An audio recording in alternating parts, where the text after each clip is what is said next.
Nadie ha dicho pausa aquí. Nosotros estamos obligados a defender a Venezuela y para eso nos estamos preparando. Siendo la 00, 1 minuto del 11 de noviembre. A partir de este momento se activa Plan Independencia 200. Damos inicio al ejercicio para la ejecución de las acciones defensivas territoriales En perfecta fusión popular, militar, policial. Despliega todo el personal, material y equipo con el propósito de alcanzar el punto óptimo de preparación del Estado para la defensa integral del territorio.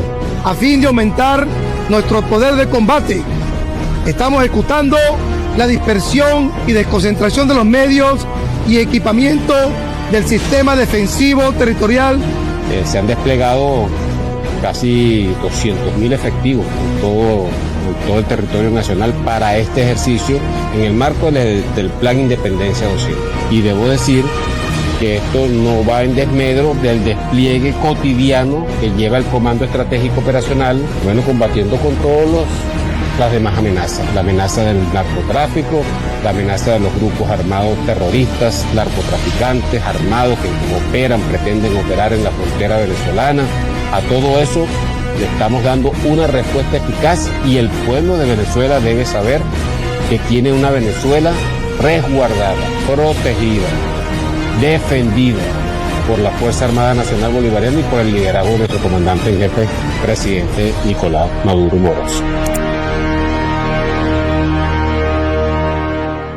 Es la respuesta que da el régimen de Nicolás Maduro a la llegada del Gerald Ford, que ya se encuentra bajo responsabilidad del Comando Sur. De inmediato, lo que ha hecho el régimen de Maduro, bajo además la guía de Vladimir Padrino López, el ministro de Defensa, es activar este video, el Plan Independencia 200, que ya lo venían anunciando además hace varias semanas. Ahora indican que lo han activado, que se encuentran ya desplegados militares, también integrantes de las milicias, y lo que señalan además y lo que ha ocurrido en el Parlamento del régimen de Maduro, donde está además Jorge Rodríguez, es que se aprueba también la ley comando para que integren lo que indican ellos es la defensa nacional. ¿Quiénes integran esta ley comando? ¿Qué es lo que ha dicho además Nicolás Maduro? Es que el país debe estar listo para defender la patria. Vamos a escuchar lo que ocurrió en la Asamblea Nacional.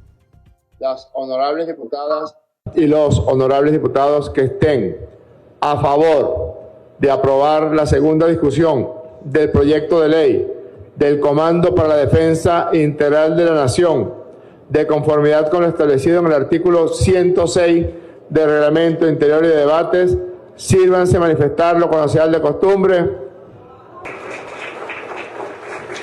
En consecuencia, queda aprobada por mayoría calificada, calificadísima diría yo, y se declara sancionada la ley del Comando para la Defensa Integral de la Nación y se remite al Ejecutivo Nacional a los fines de su promulgación de acuerdo con lo consagrado en el artículo 213 de la Constitución de la República Bolivariana de Venezuela. Sírvase, por favor, ciudadana secretaria, realizar los trámites correspondientes a los efectos de remitirlo al ciudadano presidente constitucional de la República Bolivariana de Venezuela, ciudadano Nicolás Maduro Moros. Y solicito a nuestros invitados especiales que suban al podio de honor a los efectos de entregarle la ley, que ya es ley de la República, puesto que ha sido sancionada por el Parlamento Nacional. Con profundo orgullo y profundo honor les hago entrega de la ley de los comandos de la defensa integral de la nación, para que sirva de instrumento para todo el trabajo que ustedes vienen haciendo para defender nuestro suelo sagrado, nuestro cielo sagrado, nuestros mares y ríos. Muchas gracias por todo lo que están haciendo y muy agradecido. En nombre del ciudadano general jefe Vladimir Padrino López, ministro del Poder Popular para la Defensa y de toda la Fuerza Armada Nacional Bolivariana, recibimos la ley del Comando para la Defensa Integral de la Nación con el compromiso firme de hacerla cumplir, con sentimiento patriótico y bolivariano, hacerlo cumplir en integración de la defensa por la soberanía de la país.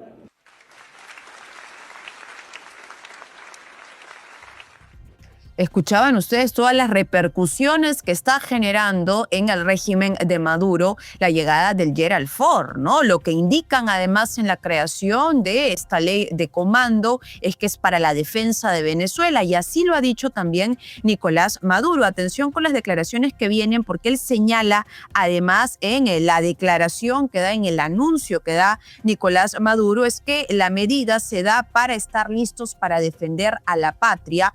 Habla también de una lucha armada, y hay que agregarle a esto que incluso un informe de Reuters lo que además comunica es que estaría preparando el régimen de Nicolás Maduro un caos callejero, es lo que estaría organizando si es que Estados Unidos llega a capturarlo y a sacarlo del poder. Estarían incluso ellos planeando una resistencia prolongada, como lo han calificado, y que en la segunda fase de esta resistencia prolongada estarían activando un caos callejero cuando él salga del poder. Vamos a ver lo que anuncia y a lo que se refiere respecto a la ley de comando Nicolás Maduro. Para estar preparados, si nos tocara como república, como pueblo, ir a la lucha armada para defender esta sagrada herencia de los libertadores y libertadoras, estar listos para ganar, para triunfar por el camino del patriotismo y la valentía. Así que procedo a firmar y a ponerle el ejecútese a la ley de la creación de los comandos de defensa integral a nivel nacional.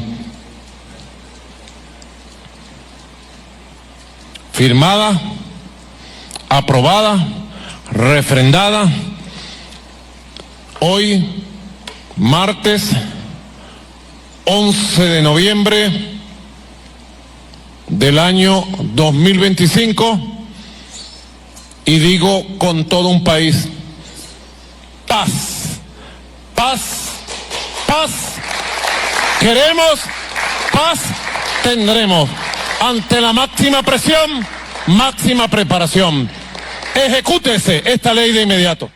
Vamos ahora a contarles también lo que ha ocurrido en Estados Unidos, porque hay publicaciones nuevas, en este caso de un exfuncionario de la Casa Blanca. Hablamos del ex subsecretario del Tesoro para el financiamiento del terrorismo, Marshall Billingsley, que ha publicado la imagen que tienen ustedes en pantallas. Es el as de picas con el rostro de Nicolás Maduro. Esto ha generado muchísimas reacciones, ya que tiene un simbolismo histórico en el ejército de Estados Unidos. ¿Qué representa? De acuerdo a lo que han explicado los expertos, por ejemplo, este tipo de prácticas de colocar el as de picas y el rostro de sus adversarios la utilizaron en la guerra de Vietnam. Los soldados dejaban este tipo de cartas a quienes consideraban sus enemigos y cadáveres, como símbolo además de muerte y de terror simbólica. Se utilizó también en Irak, y en ese caso la estrategia fue colocar el rostro de Saddam Hussein.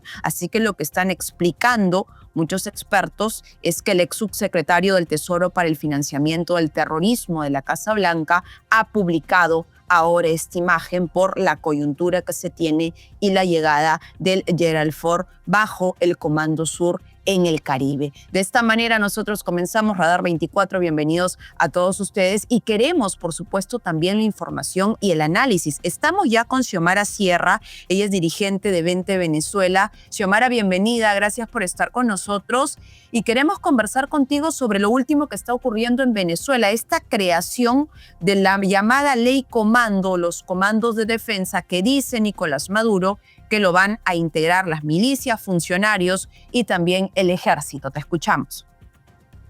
Muy buenas tardes a todo el público de Latinoamérica, especialmente de Perú. Gracias por la oportunidad. Lo que estamos viendo hoy realmente es una nueva arremetida al régimen de Nicolás Maduro contra la ciudadanía. Esta ley es totalmente inconstitucional y además de eso es violatoria a todos los derechos civiles de los venezolanos. Y no podemos hablar, o ellos no pueden hablar, de defensa integral de la nación cuando quien hoy está arremetiendo contra Venezuela es ellos. Es un país donde no hay libertad, donde no hay insumos en los hospitales, no hay alimento, y donde hay más de 900 presos políticos. La defensa integral de la nación es la ciudadanía que cada día tiene que defenderse ante un régimen que está secuestrando cada día a más venezolanos. Eso es lo que hoy está ocurriendo en Venezuela. Ellos lamentablemente lo que quieren es seguir mucha más represión y llevar a que la gente tenga miedo cuando es imposible. Un país que el 28 de julio decidió la libertad. El 28 de julio la gente votando por Edmundo González y María Corina Machado votó por la libertad. La defensa integral de la nación es la libertad. Ellos hoy están tratando de implementar leyes totalmente inconstitucionales y además lo que es la milicia, la Fuerza Armada Nacional Bolivariana. Ellos saben que esas tropas hoy se están muriendo de hambre, que no están siendo alimentadas. Eso es lo que lamentablemente está ocurriendo en el país. Un país que está secuestrado por un narcoestado. Xiomara, claro, y lo que muchos indican es que con esto también, con la creación de esta ley, ellos están aceptando de manera implícita que evidentemente no tienen integrantes del ejército y que no está preparado. Lo que preocupa aquí es lo que manifiestan, ¿no? La lucha armada, y también mencionan a los civiles. ¿Qué crees que van a hacer con esta ley respecto a los civiles en Venezuela? Bueno, ellos con esta ley, como lo comenté, una ley totalmente inconstitucional, ellos lo que quieren es crear o generar miedo en la población cuando realmente el miedo lo tienen en ellos. El miedo a que ellos, la justicia les llegue, que les llegará, porque la justicia va a llegar junto con la libertad. Quieren involucrar o quieren decir que la sociedad civil venezolana está con ellos cuando es falso. Lamentablemente ellos quieren generar más represión. Como lo comenté hace unos minutos, son más de 900 presos políticos. Esta ley lo que quiere es hacer formal o darle formalidad a lo que ellos están haciendo, ya que es reprimir a la población civil, incluso a la población militar, que también hay detenidos militares en las cárceles o en los centros de tortura de Venezuela. Ahora, lo otro es que hay informes que señalan que ha salido desde el propio régimen de Nicolás Maduro, que están preparando también, claro, lo que anuncian públicamente es esta ley Comando de Defensa, ¿no? Pero por interno están preparando lo que llaman una resistencia prolongada, que tendría dos fases, que la orden sería que al ejército apenas se dé el tema de la captura de Maduro, esconderse para luego crear además desorden y también dar la orden de un caos callejero. ¿Qué saben respecto a ello?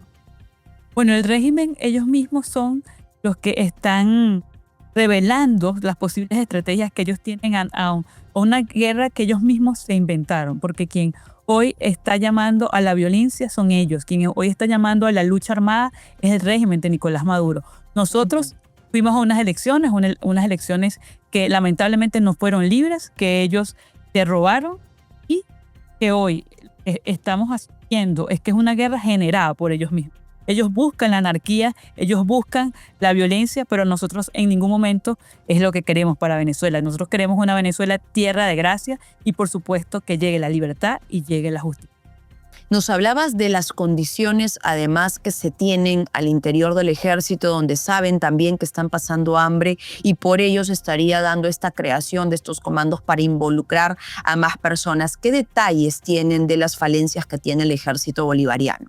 Bueno, el ejército venezolano y esta ley que ellos están buscando involucrar a la sociedad civil que no está con ellos, las tropas hoy también están como está la población venezolana.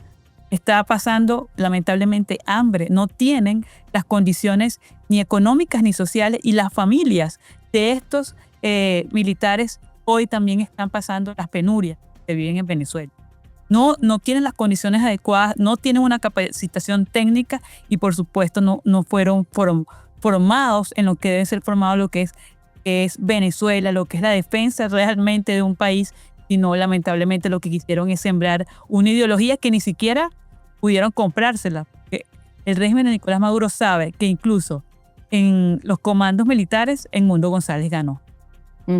Claro, y lo que consideran ustedes es que al darse la captura nadie saldría a ejecutar este plan secreto que indican él estaría creando de que haya resistencia en las calles. Bueno, este es un plan que está creando el régimen de Maduro, a quien hoy sabe o dice que toda esta anarquía o la violencia que se quiere generar es el mismo régimen que está ellos anunciando una posible violencia, una posible anarquía que en ningún momento nosotros queremos o hemos anunciado. Siempre hemos buscado la libertad del país, la justicia. La anarquía y la lucha armada son ellos los que la están anunciando. Pero la están anunciando, pero saben muy bien que no tienen el respaldo ni popular, es decir, el respaldo de la gente, ni el respaldo de lo que es la Fuerza Armada Nacional, que no lo tienen. Y se evidenció no solo con los resultados del 28 de julio, donde se ganó incluso todo en centros electorales que viven las familias de los militares venezolanos, sino que se evidencian esos llamados ejercicios militares donde no cuentan ellos con la totalidad de los miembros de la Fuerza Armada. Xiomara, una última consulta, porque lo que también vienen diciendo en el régimen venezolano, en este caso de Nicolás Maduro, Diosdado Cabello, Vladimir Padrino López, es: pasan los días y nosotros seguimos aquí. Y lo otro también que anunciaban es sobre el Gerald Ford, que no creían ellos que iba a llegar a hacer responsabilidad del Comando Sur al Caribe, y sin embargo ya es una realidad su llegada. ¿Qué decirle ante lo que siguen anunciando ellos de que no creen que finalmente se vaya a dar el golpe contra el régimen venezolano? Bueno, eso es una narrativa que ellos mismos están creando, pero ellos sí creen, porque si no, no hubiesen hecho esta ley y si no hubiesen hecho llamados comandos de defensa integral de la nación. Ellos creen lo que ya está pasando en el Caribe. Ellos creen que la justicia les va a llegar y la libertad va a llegar. Ellos saben muy bien que lo que está pasando en el Caribe es porque el tiempo se les acabó.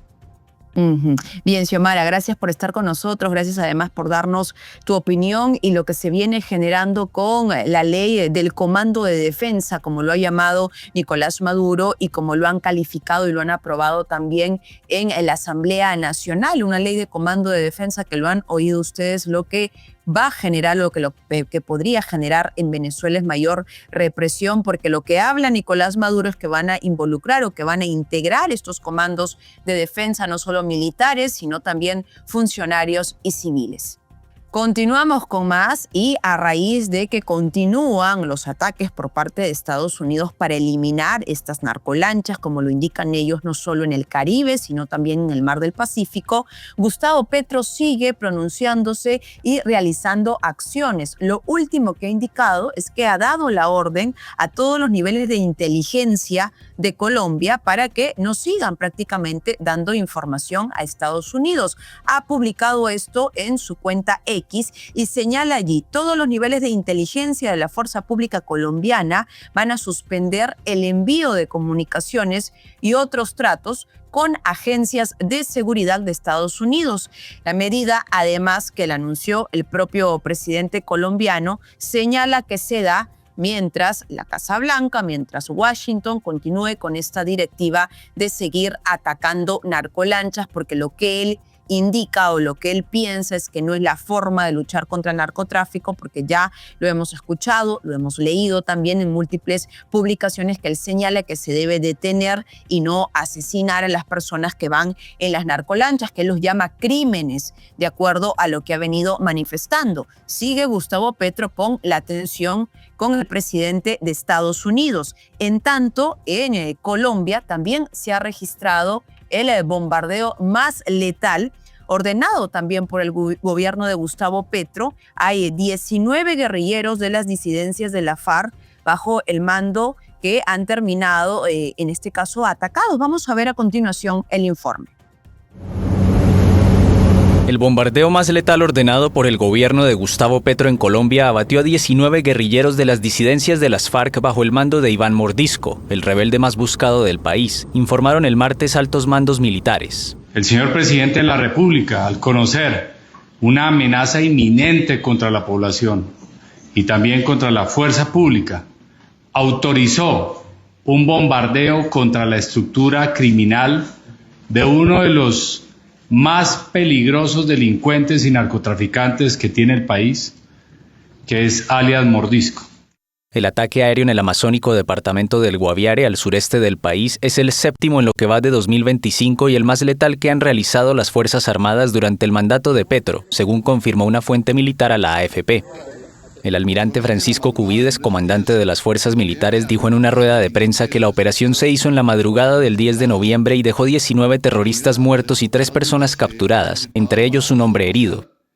3 menores de edad en manos de la guerrilla fueron rescatados por las autoridades, que además incautaron abundante material de guerra entre fusiles, granadas, morteros y minas antipersonales. Petro inició una cacería con millonarias recompensas para capturar a Mordisco, a quien compara con el barón de la cocaína Pablo Escobar. El jefe máximo comanda la estructura disidente de las FARC, conocida como el Estado Mayor Central, conformada por unos 3.200 rebeldes que se apartaron del histórico acuerdo de paz entre esa guerrilla y el gobierno colombiano en 2016. El comandante de la policía, William Rincón, dijo que en el Guaviare las fuerzas de Mordisco son responsables de homicidios, extorsiones, secuestros, desplazamientos forzados y reclutamiento ilícito de menores de edad. El golpe militar significa un respiro para Petro, en momentos de mucha presión por parte del gobierno de Donald Trump en Estados Unidos, que le impuso sanciones financieras y revocó a Colombia el certificado de país aliado en la lucha antinarco. El que el señor Donald Trump no venga.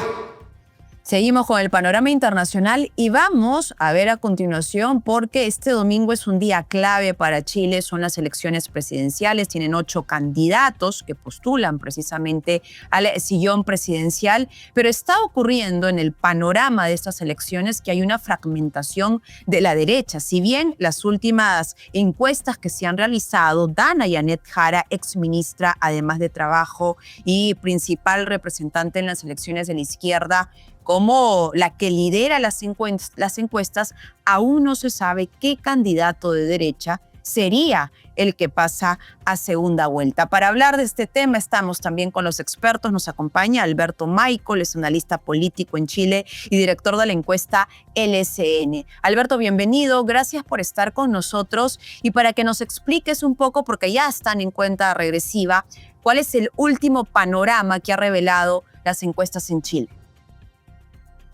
Mira, la situación es la siguiente. Está claro que Janet Jara, única candidata en la práctica de la izquierda, hay otros 2 candidatos que están marcando muy poco y por tanto concentra el voto del oficialismo, va a pasar a segunda vuelta, eso no cabe ninguna duda.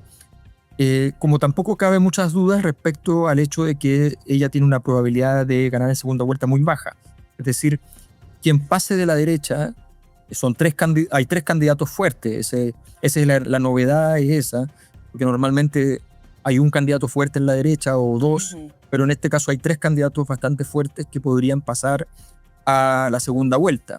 Son José Antonio Kast, Evelyn Matei y Johannes Kaiser.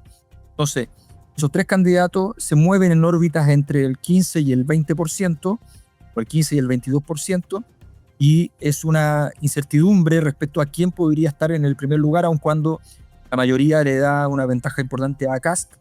Pero a nosotros, por ejemplo, nos da que más bien Kaiser o Matei tienen posibilidades. Entonces hay incertidumbre al respecto. Lo más importante es que ese candidato que pasa a segunda vuelta tiene una probabilidad muy alta, altísima, de salir electo. Por tanto, en la práctica, esta primera vuelta define muchísimo el resultado final porque la probabilidad de que Jara gane está bastante claro que es muy baja. Alberto, ¿y a qué se debe la fragmentación que se ve hoy en día en la derecha chilena? Hay 2 factores principales a mi juicio. Uno es que la probabilidad de voto de la derecha está llegando a un potencial que es inusual para la derecha. Un 60% del electorado podría estar votando derecha. Eso no ha ocurrido en un siglo prácticamente nunca. Y esa posibilidad permite que emerjan nuevas ofertas porque saben que pueden capturar un electorado interesante, 8, 10, 15, 20%. Más o menos, hoy día esas 3 derechas, que son distintas, y voy a ir a ese punto, son distintas entre sí, entonces marcan una tendencia donde se reparten en las 3 partes correspondientes, 20-20-20 por decirlo así. Ese es un escenario posible y si no ocurre tal cual va a ser muy cercano a eso. Ahora, hay un segundo factor, la influencia y la evolución de la derecha internacionalmente.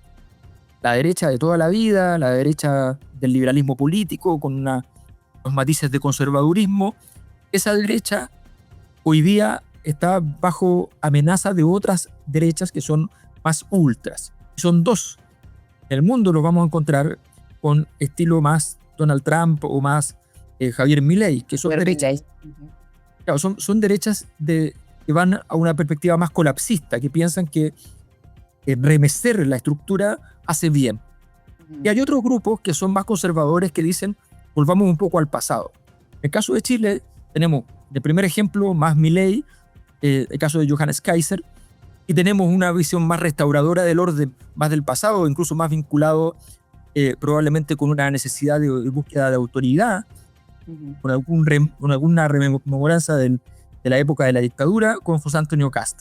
Esos son las dos nuevas derechas que amenazan a la derecha, a la centro derecha hoy día, que sencillamente es vista como demasiado vinculada a negociaciones y acuerdos.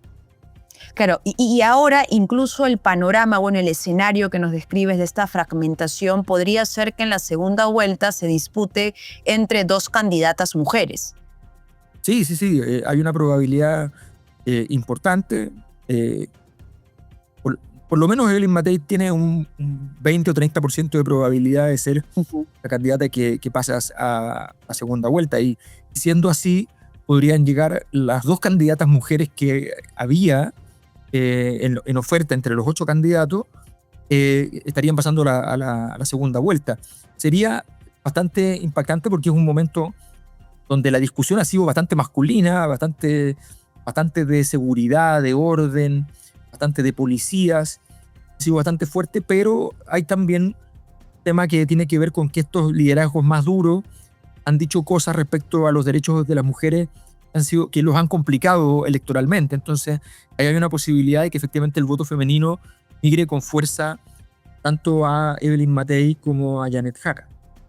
Alberto, ¿y por qué consideran que en la segunda vuelta, en este caso la candidata de la izquierda única y que entiendo arroja en estos momentos el 30% en el voto electoral, perdería en ese escenario? Hay muchas razones. Primero, porque te decía, el potencial de la derecha es muy alto. La posibilidad de llegar a 60 puntos como derecha existe y por tanto encontrar votos para la izquierda está siendo difícil. En segundo lugar, porque aparte de la candidatura de Janet Jara, prácticamente no hay candidaturas de izquierda que estén marcando algo, no digo mucho, algo en las encuestas. Marco Enrique Jominami está marcando 2%, 1%, el profesor Eduardo Artés está marcando 1%, y los otros dos candidatos son de centro, una perspectiva mucho más de centro que podría ser centro izquierda o incluso en algunas cosas centro derecha, que es el caso de Harold Mike Nichols.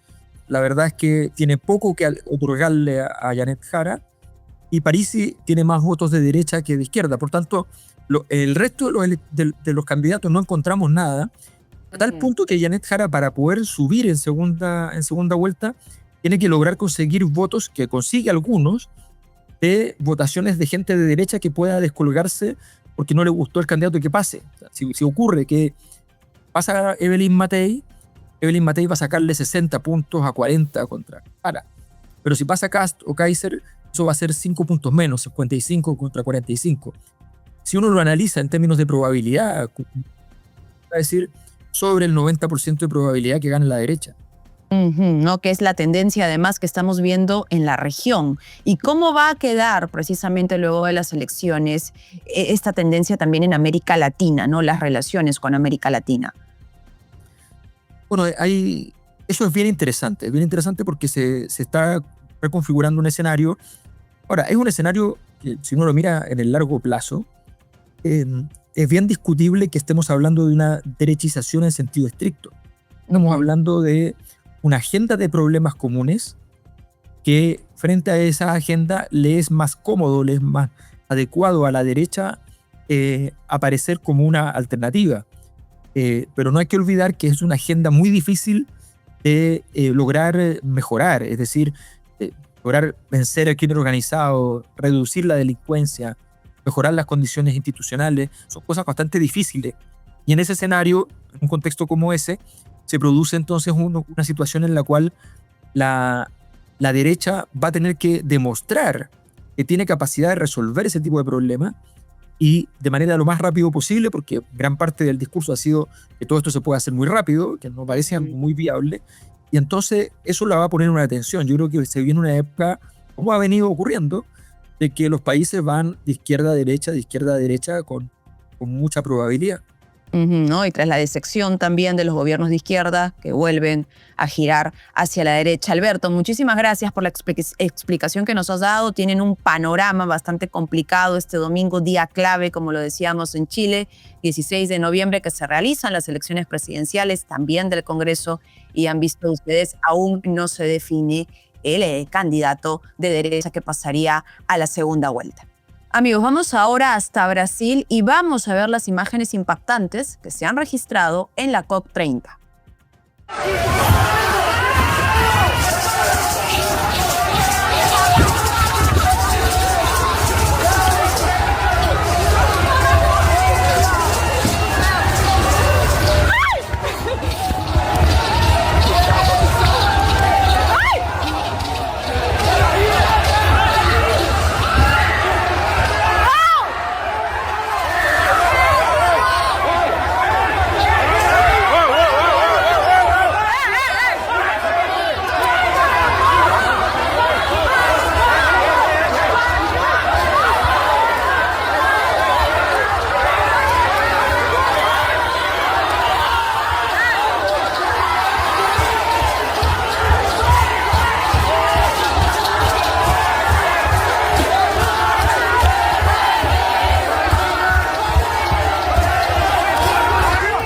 Bueno, lo que estamos viendo en las imágenes es la gran cantidad de manifestantes indígenas que se enfrentan a integrantes de seguridad de la COP30 y su único objetivo es ingresar a la sala de conferencias. Ellos querían manifestarse precisamente sobre lo que viene ocurriendo con su realidad y tenemos a continuación los detalles de cómo termina esta situación.